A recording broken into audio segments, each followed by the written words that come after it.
കുറേ ദിവസമായി എന്നെ വീട്ടിലിങ്ങനെ കൊണ്ടുപോകണം എന്നിങ്ങനെ വിചാരിക്കുന്നു. പിന്നെ അമ്മ എന്തെങ്കിലും വിചാരിക്കുമെന്ന് വെച്ചിട്ടാ. അല്ല, അമ്മേനെ എന്തെങ്കിലും വിചാരിക്കോ? എന്ത് വിചാരിക്കാൻ, ഞാനിത് എത്ര കണ്ടതാവാ. എനിക്ക് നമ്മൾ കുറച്ച് പഞ്ചാരടിക്ക് പോകും. ഒരു 19. എന്റെ അമ്മ ചെക്കനാരെയും കൂട്ടിട്ടാ വരുന്നേ?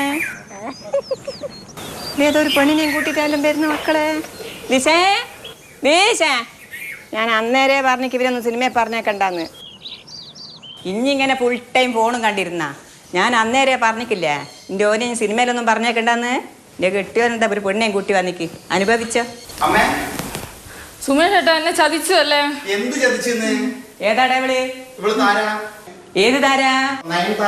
നയൻതാരയാ ഇവളാ? ആണമ്മ, ഞാൻ മാതൃഭൂമി ന്യൂസിന്റെ റിപ്പോർട്ടറാ, കോഴിക്കോട്. നയൻതാര. സോറി മോളെ, ഞാൻ ഇവന്റെ സ്വഭാവം വെച്ചിട്ട് പറഞ്ഞു പോയതാ. ഇങ്ങോട്ട് ഇങ്ങനെയല്ലേ റീൽസ് ഒക്കെ മേക്ക് ചെയ്യുന്നത്? എനിക്കിന്നാ കൊറേ വിശേഷങ്ങളൊക്കെ പറയാം. ചേച്ചി വാ. സോഷ്യൽ മീഡിയയിൽ നമ്മളെ എന്നും ചിരിപ്പിച്ചുകൊണ്ടിരിക്കുന്ന സുമേഷ് ഭാസ്കറും കുടുംബമാണിത്.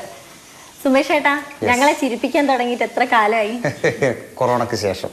തോട്ട മൈൻഡിൽ വന്ന ഒരു സാഹചര്യം ഞങ്ങളോടൊന്ന് പറയുമോ? പ്രത്യേകിച്ച് ഒരു പണിയില്ലാത്ത സമയമായിരുന്നു ഈ കോവിഡ് സമയം.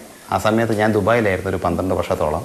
അത് കഴിഞ്ഞ് കൊറോണ സമയത്ത് 1 മാസത്തെ വെക്കേഷനോടെ ദുബായിൽ നിന്ന് നാട്ടിലേക്ക് വന്നതാണ്. 5-6 മാസം ഫ്ലൈറ്റ് ബ്ലോക്ക് ആയതോടുകൂടി എനിക്ക് തിരിച്ചു പോകാൻ പറ്റാത്തൊരു സിറ്റുവേഷൻ വന്നപ്പോൾ എന്ത് ചെയ്യും എന്നും വിചാരിച്ച് ഇങ്ങനെ കുത്തിരിക്കുന്ന സമയത്താണ് നമ്മളെ കമലമ്മയും നമ്മളെ വീട്ടിലുള്ള എല്ലാ ആൾക്കാരും കൂടി വെറുതെ ഒരു രസത്തിന് ഒരു വീഡിയോസ് ചെയ്തു തുടങ്ങി. നമ്മുടെ സ്ക്രിപ്റ്റിലുള്ള കഥകളൊക്കെ പറഞ്ഞ് ഞങ്ങളെ മുമ്പ് നിന്ന് ഇവർ ചിരിക്കാൻ തുടങ്ങി. അപ്പോൾ നമുക്ക് തോന്നി ഇത് ആൾക്കാരിലേക്ക് എത്തുന്നുണ്ട്, ആൾക്കാർക്ക് ഇഷ്ടപ്പെടുന്നുണ്ട് തോന്നി. എസ്പെഷ്യലി നമ്മളെ സ്ലാങ്ങും ഏകദേശം. ഞാൻ അതാ പറയാൻ വരുന്നത്. അമ്മ ആ നാടൻ ശൈലിയിൽ പറയുമ്പോൾ നമുക്ക് നമ്മളെ ഇടയിലുള്ള ഒരാളാണെന്നേ ഫീൽ ചെയ്യുള്ളൂ. തീർച്ചയായും. അങ്ങനെ കുറെ ആൾക്കാർ പറയാറുണ്ട്. ശരിക്കും എൻ്റെ അത്ര ഓക്കെ എല്ലാം തോന്നുന്നു സ്ലാങ്. സത്യത്തിൽ ഇപ്പൊ എനിക്ക് മറ്റേത് അറിഞ്ഞൂടാ.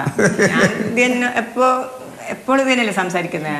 അതുകൊണ്ട് എനിക്ക് വേറെ ഒന്ന് തിരുത്തി പോരാൻ കുറച്ച് ബുദ്ധിമുട്ടുണ്ട്. ഇപ്പൊ അതിന് പഠിക്കണം. അമ്മ അഭിനയിക്കാനൊക്കെ പറയുമ്പം എങ്ങനെയാ? സ്ക്രിപ്റ്റ് ചെയ്തിട്ട് അമ്മയോട് പറഞ്ഞിരിക്കുന്നതാണ് പറയേണ്ടതെന്ന്. ക്യാമറ വെച്ചിട്ട് ആക്ഷൻ പറയുമ്പോൾ അമ്മ അത് പറയും. കണ്ടന്റ് ക്രിയേറ്റ് ചെയ്യുമ്പം അധികം നിങ്ങളെ ഫാമിലി റിലേറ്റഡ് കാര്യങ്ങള് വരുമെന്ന് തോന്നുന്നു അല്ലേ? നിങ്ങളെ കുറച്ച് ആനുകാലികമൊക്കെ നമ്മൾ ചെയ്യാറുണ്ട്. കുറച്ചൊക്കെ അവിടെ ഇവിടെയൊക്കെ ഉണ്ട്. ആനുകാലികം ചെയ്യുന്ന പല ആൾക്കാർക്കും ഇഷ്ടമാണ്. പക്ഷെ അത് പല ആൾക്കാർക്കും കൊള്ളും. അതുകൊണ്ട് അമ്മ പറഞ്ഞ മോനെ അത് നിർത്തിക്കുന്നു. ഏറ്റവും വൈറലായ ഒരു വീഡിയോ ഏതാ? എനിക്ക് 3 ആൺകുട്ടികളാണ്.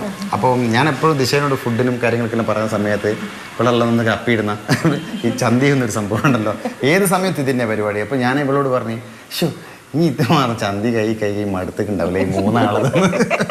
അപ്പോൾ ഇവള് പറഞ്ഞു 3 അപ്പോൾ 4 ചന്തി ഉണ്ടല്ലോ. ഞാൻ അതേ ചന്തി ഉണ്ട്. അപ്പോൾ ഇവള് എൻ്റെ ചന്തി അടങ്ങ് പോകും.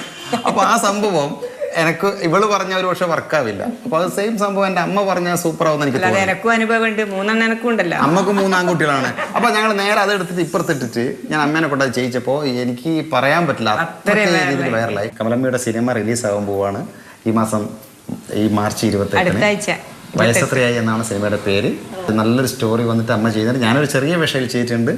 അതുപോലെ തന്നെ ഞാനും ഒരു സിനിമ ചെയ്തുകൊണ്ടിരിക്കുന്നുണ്ട്, ആരൂർ എയർ ക്യാമ്പ് എന്ന് പറഞ്ഞിട്ട്. പിന്നെ വേറൊരു പടം ചെയ്തു, വിനയ് ഫോർട്ടിൻ്റെ കൂടെ അമ്മ ചെയ്തു. അങ്ങനെ സിനിമകളുടെ സിനിമകൾ വരുന്നുണ്ട്. അതൊക്കെയാണ് ഭയങ്കര സന്തോഷമായിട്ടുള്ളത്. ഇറക്കി തന്നെ അത്ഭുത ഇതെങ്ങനെ സംഭവിച്ചു എന്ന്.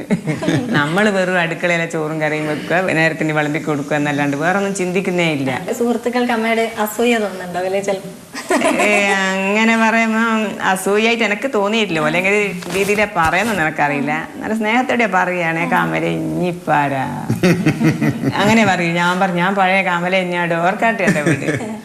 അന്നേരം പറയും ഓരോരുത്തരെല്ലാം വന്ന് ഫോട്ടോ എടുക്കും, സെൽഫി എടുക്കുകയും ചെയ്യും. ഉമ്മക്കൊന്നും എനിക്ക് കിട്ടൂലേ കമലേനാ, ഓളെ ഓരോരുത്തരെല്ലാം വന്നിട്ട് ഫോട്ടോ എടുത്തിട്ടെല്ലാം പോകുന്നു പറയും. അവർക്ക് ഭയങ്കര ഇതായിട്ട് പറയാം. ഇപ്പൊ സുമേഷേട്ടാ, നിങ്ങളെ കണ്ടന്റുകളൊക്കെ വെട്ടിമുറിച്ച് ഫൈനലാക്കുന്നത് ആരാ? നിങ്ങൾ തന്നെയാണോ? അത് കണ്ടന്റ് എന്ന് മാത്രമല്ല, എല്ലാ കാര്യങ്ങളും ഒരാളെ ഡിപ്പെൻഡ് ചെയ്യാതെ ചെയ്യാൻ പഠിച്ചു. അങ്ങനെ പോയത് കൊണ്ടാണ് സത്യത്തിൽ ഇവിടെ ഇങ്ങനെ ഒരു ഇന്റർവ്യൂവിൽ ഇരിക്കാൻ പറ്റിയെന്ന് ഞാൻ വിശ്വസിക്കുന്നു. ഞങ്ങളെ ചിരിപ്പിക്കാൻ ഇനിയും സാധിക്കട്ടെ എന്നും അതുപോലെ ഇനിയും സിനിമ പോലുള്ള മേഖലകളിൽ അമ്മയ്ക്കും മകനും കുടുംബത്തിനും അവസരങ്ങൾ ലഭിക്കട്ടെ എന്ന് ആശംസിക്കുന്നു. അരുൺ കിഷോറിനും ജോൺ ടി കെക്കും ഒപ്പം നയൻതാര, മാതൃഭൂമി ന്യൂസ്, കോഴിക്കോട്.